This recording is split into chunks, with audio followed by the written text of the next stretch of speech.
AP liquor scam case కీలక మలుపు తిరగబోతోంది. మద్యం ముడుపులు అందుకున్న చివరి లబ్ధిదారుడెవరనే అంశంపై సిట్ ఆరా తీస్తోంది. అటు దుబాయ్లో తలదాచుకున్న ముగ్గురు కీలక వ్యక్తులపైన ఫోకస్ పెట్టింది.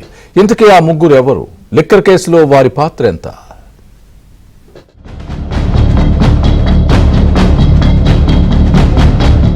వైసీపీ ప్రభుత్వ హయాంలో ఏపీలో జరిగిన మద్యం కుంభకోణం వ్యవహారంలో సిట్ దర్యాప్తు కీలక దశకు చేరుకుంది. ప్రధాన నిందితులను అరెస్ట్ చేసినప్పటికీ డిస్టిలరీల నుంచి ముడుపులు తీసుకున్న వారెవరు, అంతిమ లబ్ధిదారుడెవరో తేల్చేందుకు సిట్ ప్రయత్నాలు ప్రారంభించింది. తాడేపల్లి ప్యాలెస్ లో మాజీ సీఎం జగన్ కార్యదర్శిగా ఉన్న ధనుంజయ రెడ్డి, ఆయన ఓఎస్టీగా ఉన్న కృష్ణమోహన్ రెడ్డి, భారతీ సిమెంట్స్ డైరెక్టర్ బాలాజీ గోవిందప్పను కస్టడీకి తీసుకుని కొంతమేరకు సమాచారం రాబట్టారు. అయితే వారి నుంచి పూర్తి స్థాయిలో సమాచారం రాకపోవడంతో సాంకేతిక ఆధారాలపై దృష్టి సారించారు. అటు చెవిరెడ్డి భాస్కర్ రెడ్డి, వెంకటేష్ నాయుడును కస్టడీకి ఇవ్వాలని విజయవాడ కోర్టులో సిట్ అధికారులు పిటిషన్ వేశారు. దుబాయ్లో తలదాచుకున్న వరుణ్, కిరణ్, సైఫ్ ను కూడా రప్పించేందుకు రంగం సిద్ధం చేశారు. వారి కుటుంబ సభ్యుల ద్వారా ఒత్తిడి తీసుకురావడంతో పాటు దుబాయ్లోని సంబంధిత అధికారులతో కూడా మాట్లాడటంతో ఆ ముగ్గురు త్వరలోనే ఇండియాకు రాబోతున్నారని సమాచారం. రాజ్ కేసిరెడ్డి కలెక్షన్ గ్యాంగ్ లో కీలక వ్యక్తులైన ముగ్గురిని అదుపులోకి తీసుకుంటే మరిన్ని వివరాలు తెలుస్తాయని పోలీసులు భావిస్తున్నారు. వీరితో పాటు మరికొంతమంది పాత్ర కూడా ఇందులో ఉందని సిట్ అధికారులకు సమాచారం అందింది.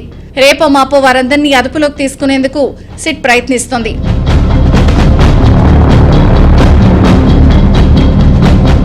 మద్యం కుంభకోణంలో దాదాపు 3,200 కోట్ల రూపాయలు చేతులు మారాయని పోలీసులకు ప్రాథమికంగా సమాచారం అందింది.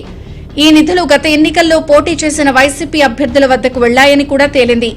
రాజ్ కేసిరెడ్డి హైదరాబాద్ నుంచి విజయవాడకు ఈ డబ్బును చేర్చగా ఆంధ్ర, తెలంగాణ సరిహద్దుల్లో చెవిరెడ్డి భాస్కర్ రెడ్డి సిబ్బంది ఈ డబ్బును అందుకుని పలువురికి పంపిణీ చేశారని పోలీసులకు స్పష్టమైన ఆధారాలు లభించాయి. అయితే ఎవరి ఆదేశాలతో ఈ డబ్బును వైసీపీ అభ్యర్థులకు పంపిణీ చేశారు అనేది తేల్చడంతో పాటు ఎవరెవరిందులో పాల్గొన్నారు, ఇవి కాకుండా మిగతా డబ్బు ఎక్కడికి వెళ్లింది, ఎవరు తీసుకున్నారు అనే అంశంపై సిట్ సమాచారం సేకరిస్తుంది. ఈ లింక్ ను ఎస్టాబ్లిష్ చేయగలిగితే అసలు నిందితులు బయటకొస్తారని సిట్ భావిస్తోంది. మరోవైపు డిస్టిలరీల యజమానులు ప్రణయ్ ప్రకాష్ ఇచ్చిన వాంగ్మూలంతో పాటు ఇతర సాక్ష్యాలను పోలీసులు సేకరించి దగ్గర పెట్టుకున్నారు. మొత్తంగా ముడుపులు ఎవరికి అందాయో తేల్చగలిగితే దర్యాప్తు ముగుస్తుందని, అసలు నిందితులు బయటకొస్తారని సిట్ అధికారులు ఆఫ్ ద రికార్డ్ గా చెప్తున్నారు.